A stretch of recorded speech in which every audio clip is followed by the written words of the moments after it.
Guys, tiwami ko na sa tanghalian ngayon, mga bata. Bili ako ng upo. Medyo mura rin kamatis.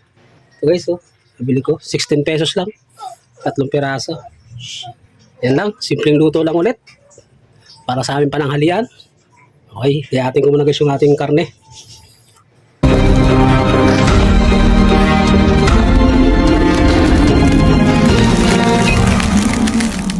Sinaki lang namin yung sukat. Ayoko naman masyado maliliit ang sahog. Marami itong sahog. Igisa lang natin.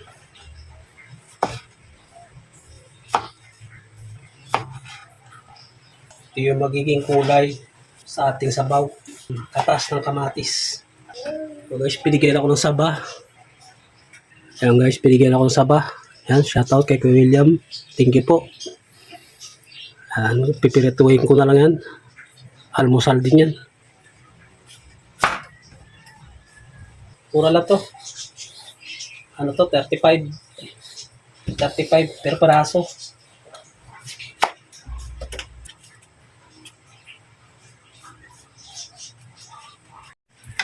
Guys, ganito lang kalalaki ang gayat.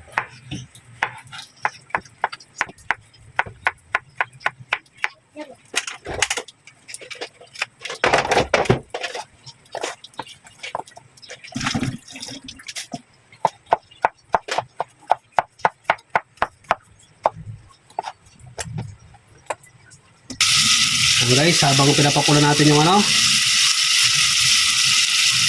ating baboy, lagyan ko na siya ng paminta para magkalasa na agad.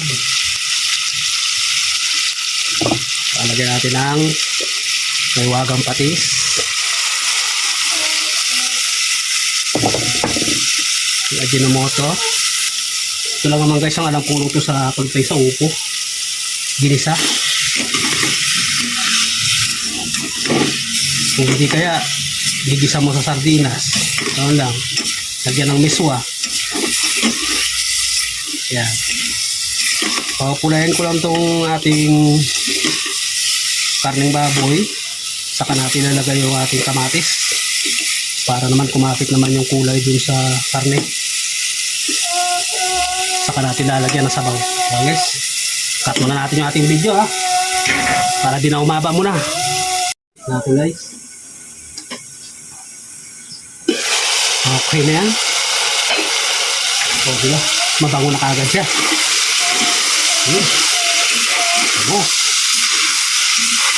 Okay na guys. So ito yung ating kamatis. Ayan. Hintayin natin madurog ng kamatis na yan.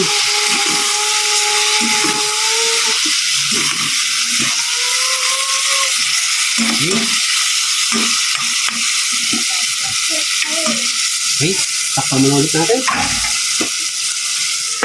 Lambot, durugin lang natin yung kamatis bahagya. Okay, check ulit natin.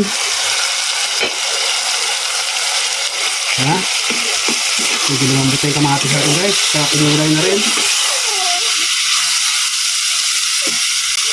Ayan na. Durugin lang natin yan. Para kumapit yung asim-asim niya doon sa ating karne at sa ating sabaw mamaya. Ayos. Ayos na naman namin pananghalian ng mga bata.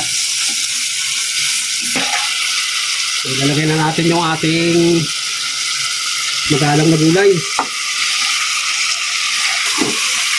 Iligit natin. Ilagay yung kulay niya. Wala pang sabaw yan. Ito pa nilalagay ng tubig. Okay, takpan ulit natin. Kaya natin kumatas na ito. Kakatas yan. Okay, another check ulit. Okay na yun. Sangkot sa ulit. Gandang kaparte na ito guys, prito. Pritong galunggong, kaya basta prito isda. Okay, sabawan na natin. Okay na yan, huwag masyado marami. Para yung lasa okay naman. Yan, mamaya na natin dadagdagan. Kulang pa guys. Kaya pati ng konti. Ito may kulay na guys. Ang ganda na ng kulay. Kamatis lang yan. Ang kinaganda talaga pag may kamatis. Guys, checkin muna natin yung lasa. Ganda ng kulay. Tabang. So, asin na yung ating ilalagay dyan.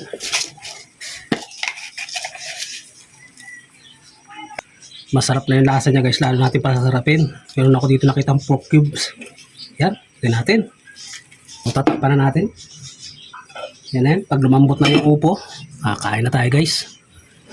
Pananghalian. Guys, check natin. Okay na yan.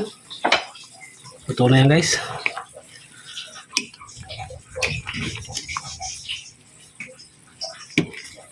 Ito na yung ating ginisang upo. Maraming salamat guys. Okay. Kain po tayo. Bye-bye. Ingat po kayo palagi.